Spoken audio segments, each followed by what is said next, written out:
மக்களுக்காக கொடுத்தா அது திமுக அரசு, மக்கள் கிட்ட இருந்து எடுத்துக்கிட்டா அது ஒன்றிய பாஜக அரசு. அதை புரிஞ்சுக்குங்க. இவ்வளவு அக்கறையோடு மெட்ரோ ரயிலுக்கு பேசுறவர் ஏன் இந்த மதுரைக்கு மெட்ரோ ரயில் திட்டத்தை கொடுக்கலன்னு கேட்கணும்.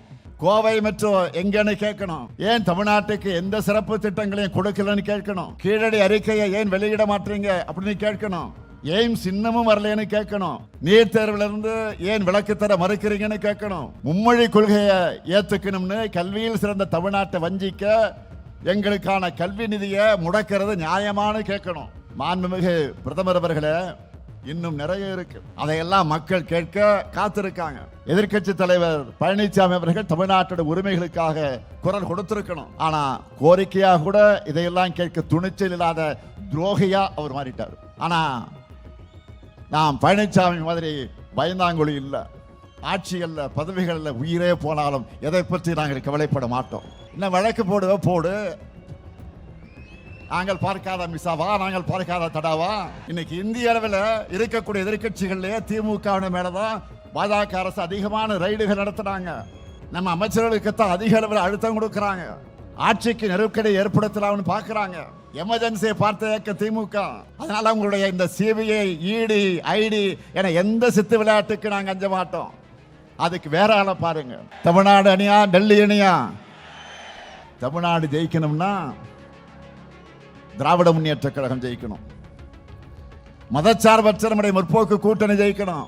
அடிமை அதிமுகவும் தமிழக பாஜகவும் அனைத்து தொகுதிகளிலும் டெபாசிட் இழக்கணும். இந்த நேரத்தில் இன்னொரு சுவாரஸ்யமான விஷயத்தை உங்ககிட்ட பகிர்ந்துக்கணும்னு நான் நினைக்கிறேன், விரும்புகிறேன்.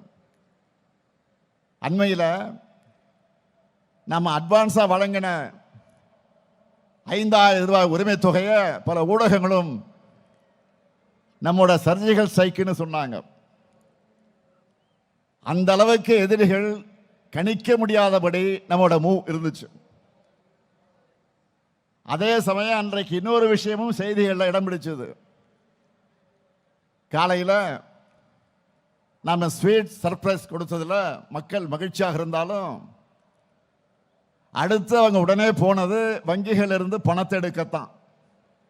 அதுக்கு என்ன காரணம் தெரியுமா? ஒன்றிய அரசு மேல இருக்கக்கூடிய பயம். எங்க அந்த 5000 ரூபாய் ஒன்றிய அரசு எடுத்துக்குவாங்களோன்னு பயந்த மக்கள்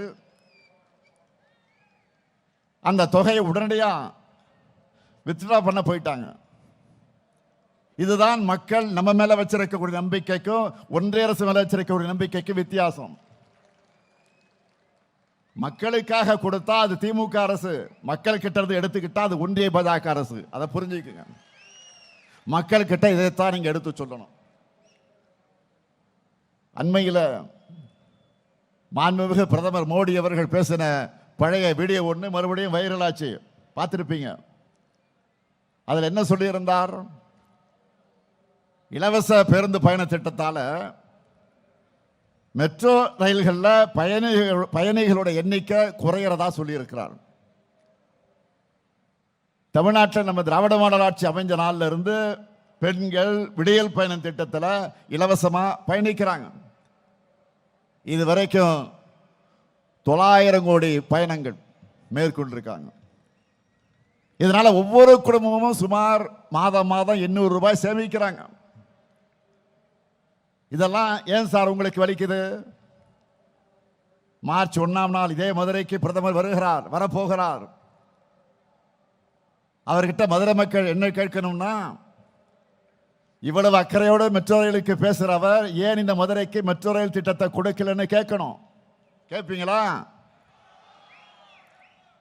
கோவை மெட்ரோ எங்கன்னு கேட்கணும். ஏன் தமிழ்நாட்டுக்கு எந்த சிறப்பு திட்டங்களையும் கொடுக்கலன்னு கேட்கணும். கீழடி அறிக்கையை ஏன் வெளியிட மாட்டீங்க அப்படின்னு கேட்கணும்.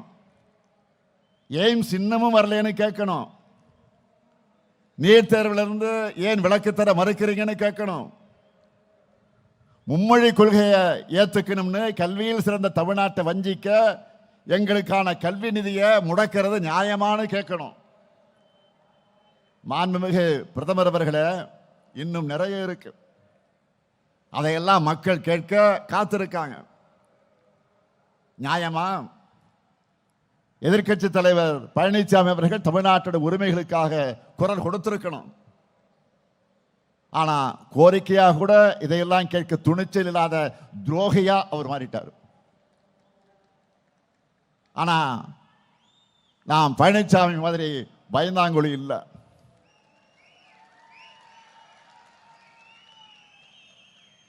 ஆட்சிகள்ல பதவிகளில் உயிரே போனாலும் எதை பற்றி நாங்கள் கவலைப்பட மாட்டோம். என்ன வழக்கு போடுவ போடு, நாங்கள் பார்க்காத மிஸ்ஸாவா, நாங்கள் பார்க்காத தடாவா? இன்னைக்கு இந்திய அளவில் இருக்கக்கூடிய எதிர்கட்சிகளிலே திமுக மேலதான் பாஜக அரசு அதிகமான ரைடுகள் நடத்துறாங்க. நம்ம அமைச்சர்களுக்குத்தான் அதிக அளவில் அழுத்தம் கொடுக்கிறாங்க. ஆட்சிக்கு நெருக்கடி ஏற்படுத்தலாம்னு பார்க்கிறாங்க. எமர்ஜென்சியை பார்த்த இயக்க திமுக.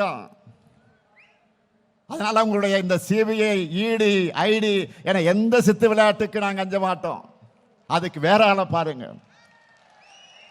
என்னானாலும் சரி நாங்கள் எழுந்து நிற்போம், ஒரு கை பார்ப்போம். தமிழ்நாட்டுடைய உரிமைகளுக்காக இப்படி தைரியமாக போராடுகிற காரணத்தால் தான் மக்கள் நம்ம கூட ஆதரவா இருக்காங்க. அதனாலதான் சந்திக்கிற எல்லா தேர்தலையும் நாம் ஜெயிச்சுக்கிட்டு இருக்கிறோம். இந்தியாவிலே எந்த மாநிலத்திலும் இல்லாத அளவுக்கு மக்களுக்கான திட்டங்களை நிறைவேற்றிக் கொண்டிருக்கிறோம்.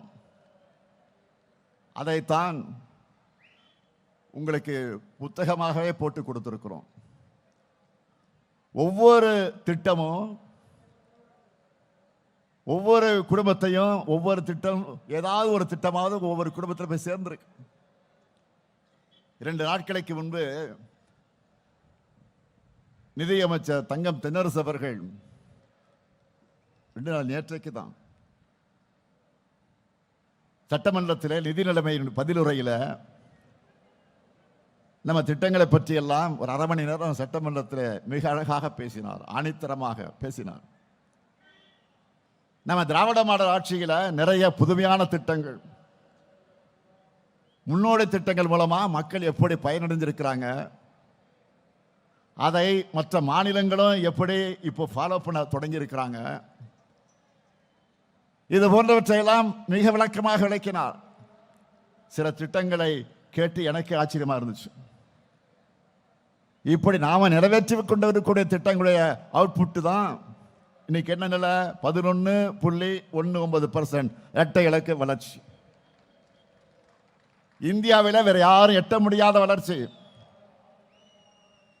நம்ம ஆட்சிக்கு 1752 நாட்கள் ஆகியிருக்கு. இதுல நாம சாதனை பண்ணாத நாளே இல்லை. அந்த அளவுக்கு தினந்தோறும் ஏதாவது ஒரு திட்டத்தை தொடங்கி செயல்படுத்திக்கிட்டு வரோம். எனக்கு ஒரு சில சாதனைகள் நினைவில் வச்சிருக்க முடியாம மறந்து போயிடுது. அதனால நீங்க எல்லாரும் உங்க பகுதிகளில் செய்யப்பட்டிருக்கக்கூடிய சாதனைகளை தெரிஞ்சு வச்சுக்கோங்க. அதை உங்கள் ஸ்டைல்ல மக்களை சந்திக்கும் போது நினைவுபடுத்துங்க. அதுக்கு இந்த புத்தகம் உங்களுக்கு பயன்படும், நல்ல யூஸ் ஆகுது. தேர்தல் பணிகளை பொறுத்த வரைக்கும் எல்லா வகையிலும் நாம தான் முன்னணியில் இருக்கோம். கூட்டணியில் புதுசா கட்சிகள் எல்லாம் இணைகிறாங்க. தொகுதி பங்கீடு பற்றி பேச்சுவார்த்தை நடத்த குழு அமைச்சாச்சு. தேர்தல் பரப்புரையும் எல்லாருக்கும் முன்னாடி நாமே தொடங்கிட்டோம். எந்த தொகுதி யாருக்கு, வேட்பாளர் யார், இதை தலைமை கழகம் பார்த்துக்கும். இன்னும் சொல்ற, நான் கவனிச்சுக்கிறேன். அறிவிக்கிற வேட்பாளர்கள் வெற்றி பெற வைப்பது உங்கள் கடமை. நம்ம கட்சி வேட்பாளர்கள் மட்டும் இல்ல, நம்முடைய கொள்கை உறவாக பயணிக்கிற கூட்டணி கட்சிகள் வேட்பாளர்களையும் பெரிய வித்தியாசத்தில் வெற்றி பெற வைக்க உழைக்கணும். களத்தில் நம்ம ஆட்களுடைய உழைப்பை பார்த்து அவங்களை வியக்கணும். அந்த கடமையை நீங்க நிச்சயமாக நிறைவேற்றுவீங்கன்னு நான் நம்புறேன். தமிழ்நாடு அணியா டெல்லி அணியா என்ற கேள்வியை மக்கள் முன் எழுப்புங்க. தமிழ்நாடு அணியா டெல்லி அணியா? தமிழ்நாடு அணியா டெல்லி அணியா? தமிழ்நாடு ஜெயிக்கணும்னா திராவிட முன்னேற்ற கழகம் ஜெயிக்கணும். மதச்சார்பற்ற நம்முடைய முற்போக்கு கூட்டணி ஜெயிக்கணும். அடிமை அதிமுகவும் தமிழக பாஜகவும் அனைத்து தொகுதிகளிலும் டெபாசிட் இழக்கணும். உங்க முத்துவேல் கருணாநிதி ஸ்டாலின் மீண்டும் முதலமைச்சரா பொறுப்பை ஏற்கணும். தமிழ்நாடு எல்லா துறையிலும் தொடர்ந்து நம்பர் 1 இருக்கணும். இது நான் தர்ற வாக்குறுதி. இப்படி நீங்க நம்பிக்கையோட கெத்தா மக்கள் கிட்ட சொல்லுங்க. அது மட்டுமல்ல, நீங்க முக்கியமா சொல்ல வேண்டியது தமிழ்நாடு அணியா டெல்லி அணியா என்ற இந்த போர்ல தமிழ்நாடு வெல்வோம் என்று ஒன்றாக, இந்திய திணிப்பை எதிர்க்க வெல்வோம் ஒன்றாக, மாநில சுயாட்சியை நிலைநாட்டிட வெல்வோம் ஒன்றாக, மக்கள் நல திட்டங்களை தொடர்ந்திட வெல்வோம் ஒன்றாக, தமிழ்நாடு எப்பொழுதும் அமைதியான மாநிலமாக இருக்க வெல்வோம் ஒன்றாக, தமிழ்நாட்டை வளர்ச்சி பயணம் தொடர வெல்வோம் ஒன்றாக, எல்லாருக்கும் எல்லாம் கிடைக்க வெல்வோம் ஒன்றாக, தமிழர் சுயமரியாதை காத்திட வெல்வோம் ஒன்றாக, தமிழ்நாடு தலைகுனியாது என்று காட்டிட வெல்வோம் ஒன்றாக, பாசிச பாஜகவை விரட்டிட வெல்வோம் ஒன்றாக, அடிமை அதிமுகவுக்கு பாடம் கற்பிக்க வெல்வோம் ஒன்றாக, தமிழ்நாடு இந்தியாவுக்கே வழிகாட்டிட வெல்வோம் ஒன்றாக. நீங்களும் திரும்ப சொல்லுங்க, வெல்வோம் ஒன்றாக, வெல்வோம் ஒன்றாக, வெல்வோம் ஒன்றாக. நன்றி, வணக்கம்.